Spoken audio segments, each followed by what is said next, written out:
मुंबई शहर में कुसुम नामक एक चॉकलेट बेचने वाली रहती है, जिसके हाथ के बनाए हुए चॉकलेट्स के सभी दीवाने होते हैं। कुसुम जी, आपकी दुकान पर मिलने वाले सारे चॉकलेट्स एकदम मस्त होते हैं। मुझे वो संतरे वाला चॉकलेट और काजू वाला चॉकलेट दे दो। वाह वाह वाह वाह वाह, क्या कमाल की डार्क चॉकलेट है। मजा ही आ गया। ऐसे स्वादिष्ट चॉकलेट तो और कहीं नहीं मिलते। आपके हाथों में अलग सा जादू है कुसुम जी, और उसी जादू के चलते आपके चॉकलेट्स इतने बेहतरीन बनते हैं। मैं अपने दोनों बच्चों के लिए अब ढेर सारी चॉकलेट्स खरीद कर ले जाऊंगा। हाँ। शहर में कुसुम अकेली ही रहती है। उसका इस दुनिया में कोई और नहीं होता। उसकी चॉकलेट शॉप बहुत अच्छी चल रही होती है कि तभी अचानक से एक दिन उसकी शॉप में सिलेंडर लीक होने के कारण आग लग जाती है और पूरी शॉप जलकर राख हो जाती है। खुशकिस्मती से कुसुम को कुछ नहीं होता, क्योंकि वो उस दौरान शॉप पर मौजूद ही नहीं थी, पर उसकी सारी खून पसीने की मेहनत अब मिट्टी में मिल चुकी थी। उसका रो रो कर बुरा हाल था। ये सही नहीं हुआ। मैं इस कारोबार को इतना आगे तक लेकर आई, सब खत्म हो गया। अब मैं क्या करूंगी? अब मैं कहाँ जाऊंगी? हे भगवान। कुसुम के पास पड़े सारे पैसे दुकान में ही थे, जो अब दुकान में जलकर राख हो चुके थे। वो अपने 2-3 दोस्तों से मदद मांगती है, लेकिन कोई भी मदद नहीं करता। हालात बुरे होते जा रहे हैं। शहर में रहना अब मेरे लिए और भी मुश्किल होता जा रहा है। इससे पहले कि हालात बद से बदतर हो, मुझे यहाँ से जाना होगा। मैं अब अपने गांव जाऊंगी। वहाँ पर मेरे माँ पापा का एक छोटा सा घर है, जो उन्होंने बनाया था। मैं अब उसी में रहूंगी। बचे कुचे पैसों के जरिए कुसुम अब शहर से गांव के लिए रवाना हो जाती है। गांव में वो अपने घर में रहती है, जो कि बहुत छोटा होता है। पड़ोस की निर्मला काकी, जो कुसुम के स्वर्गवासी माता पिता की खास सहेली होती है, वो कुसुम को देखकर उसके पास आती है। तभी कुसुम उसे रो रो कर सब कुछ बताती है। हे राम, तेरे साथ तो वाकई बहुत बुरा हुआ कुसुम बिटिया, लेकिन तू चिंता मत कर और इस मुश्किल हालात में तो हार बिल्कुल भी मत मान। अरे सिर्फ तेरी दुकान जली है, तेरे हाथ की चॉकलेट बनाने की कला तो अब भी तेरे पास है। अगर शहर में सब कुछ खत्म हो गया है तो तू गांव में अपनी एक नई शुरुआत कर सकती है लाडो।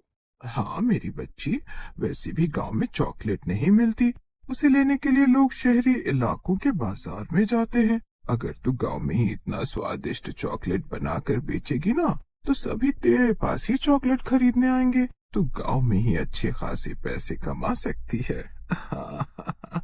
ये तो आपने बिल्कुल सही कहा काकी, लेकिन मेरे पास चॉकलेट बनाने का सामान खरीदने के लिए, ठेला लगाने के लिए कोई पैसे नहीं है।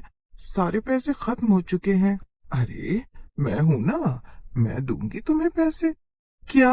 हाँ, तू मुझे बाद में पैसे वापस कर देना बिटिया, लेकिन फिलहाल तुझे पैसों की ज्यादा जरूरत है। ये ले बिटिया, जाकर सारा सामान खरीद ला और एक नए सिरे से शुरुआत कर। धन्यवाद काकी, मैं आपकी हमेशा एहसानमंद रहूंगी। कुसुम अब सामान खरीद कर लाती है और गांव में ही अपना चॉकलेट का ठेला लगाती है। अरे वाह, चॉकलेट, वो भी हमारे गांव में। अब तो हमारे मजे ही मजे हैं। दीदी, मुझे वो वाला चॉकलेट दो। सभी बच्चों को कुसुम की चॉकलेट्स बहुत पसंद आते हैं। कुसुम की एक हफ्ते में ही बहुत तरक्की हो जाती है, जिसे देख निर्मला भी बहुत खुश होती है। शाबाश कुसुम बिटिया, मुझे पता था कि तू अपनी कला से जरूर आगे जाए। अभी तो बस शुरुआत है। धन्यवाद निर्मला काकी, अगर आप मुझे प्रोत्साहित करके मेरी मदद नहीं करती तो ये सब नहीं हो पाता। इस सब में सबसे अधिक योगदान तो आपका ही है। और ये रहे आपके पैसे। अरे तो बाद में दे देती ना, इतनी भी कोई जल्दबाजी नहीं थी बिटिया। नहीं काकी, ये लीजिए, बाद में मेरे पास खर्च हो जाएंगे तो। कुसुम की तरक्की के कारण अब गांव के कुल्फी वाले बिरजू की दुकान पर कोई नहीं आता, जिस कारण वो काफी गुस्सा हो जाता है। उस कल की आई कुसुम चॉकलेट वाली के कारण मेरी कुल्फी खाने कोई नहीं आ रहा है। कल तक जो बच्चे पाठशाला से छूटकर सबसे पहले मेरी दुकान पर कुल्फी खाने आया करते थे, आज वो उस मनहूस कुसुम चॉकलेट वाली के पास जा रहे हैं। ये सब उस चॉकलेट वाली के कारण हो रहा है। मुझे उसे अपने रास्ते से हटाना ही होगा, फिर चाहे कुछ भी हो जाए। बिरजू अब रात में कुसुम पर नजर रखता है और वो उसके घर का पता लगा लेता है। वो उसके घर जाता है और बिरजू को दरवाजे पर अचानक से आए देख कुसुम घबरा जाती है। पागल हो गया हो क्या? इतनी रात गए कोई किसी के दरवाजे पर ऐसे भूतों की तरह खड़ा होता है क्या? क्या काम है? चलो निकलो यहाँ से। निकलेगी तो तू, अब वो भी ई गांव से। हाँ। क्या? अबे ओ लंगूर, ये सब क्या बकवास कर रहा है तू? और तेरी हिम्मत कैसे हुई मुझसे इस लहजे में बात करने की? एक थप्पड़ लगाऊंगी ना तो सीधा जाकर बावड़ी में चला जाएगा। अबे चुप, बहुत हो गया तेरा नाटक कुसुम चॉकलेट वाली। बहुत नोट छाप लिए तूने ई गांव में आकर। अब हम तुझे और नोट नहीं छापने दूंगा। तेरे चॉकलेट ठेले के कारण मेरी कुल्फी के ठेले पर कोई नहीं आ रहा है।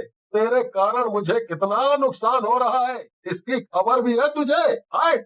लोगों को जो पसंद आएगा वही तो खरीदेंगे। अगर तुम्हें अपनी कुल्फी बेचनी है तो कुछ ऐसा करो जिससे ग्राहक तुम्हारे पास आए। यूं मुझसे जलते रहोगे तो कुछ नहीं हो पाएगा तुम्हारा। चलो अब दफा हो जाए यहाँ से। मैं ये गांव छोड़कर नहीं जाऊंगी, कहीं नहीं जाऊंगी।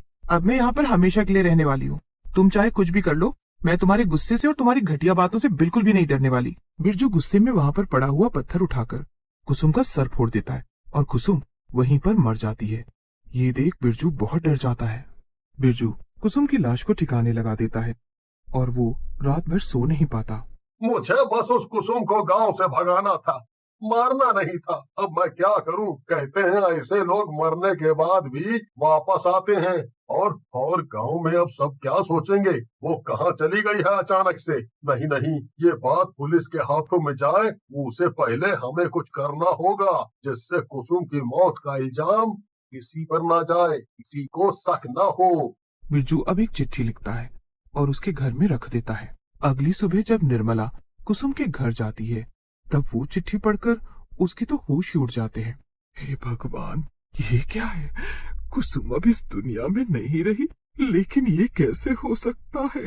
वो इतनी खुश थी, उसने इतना बड़ा कदम अचानक क्यों उठाया? अरे मेरी बच्ची इस दुनिया में नहीं रही। निर्मला बहुत रोती है और धीरे धीरे ये बात पूरे गांव में फैल जाती है। बिरजू अब तांत्रिक के पास जाता है। बाबा, बाबा कैसे भी करके वो कुसुम को इंसानी लोक में मत रहने दो, उसे चुड़ैल लोक में ही रहने दो। अब रात में उसे मरे हुए पूरे 24 घंटे हो जाएंगे और तभी वो चुड़ैल बनकर हमें मारने आएगी। हैं? क्योंकि हमने ही उसका खून किया है। ये लो बाबा, ये पैसा रख लो, लेकिन हमारा ये काम कर दो। ठीक है बेटा, निश्चिंत रहो, वो चॉकलेट बेचने वाली चुड़ैल तुम्हारे पास नहीं आएगी। बिरजू वहां से चला जाता है। वो बहुत खुश होता है। लेकिन अगली सुबह जब बिरजू बाहर निकलता है तब वहां पर कुसुम का चॉकलेट ठेला देखकर वो हैरान रह जाता है। सभी गांव वाले और साथ ही निर्मला भी कुसुम को देखकर घबरा जाती है। तभी कुसुम अपना चुड़ैल रूप ले लेती है और वहां पर तांत्रिक बाबा भी आ जाते हैं। मैं अब एक चुड़ैल बन चुकी हूँ और मैं यहाँ इसलिए आई हूँ क्योंकि मुझे सभी को इस मूर्ख बिरजू की सच्चाई बतानी है। मैंने खुदकुशी नहीं की है, मुझे मारा गया है। चुड़ैल कुसुम सबको उस रात हुई घटना के बारे में बताती है, जिसे सुनकर सब चौंक जाते हैं। पूरे गांव के सामने कुसुम बिरजू को मार देती है और उसके बाद, गांव वालों, मैं चुड़ैल हूँ, लेकिन उसके बाद भी मैं आप सबके बच्चों को, आप लोगों को चॉकलेट्स बनाकर देना चाहती हूँ। क्या आप मुझे इस रूप में स्वीकारेंगे?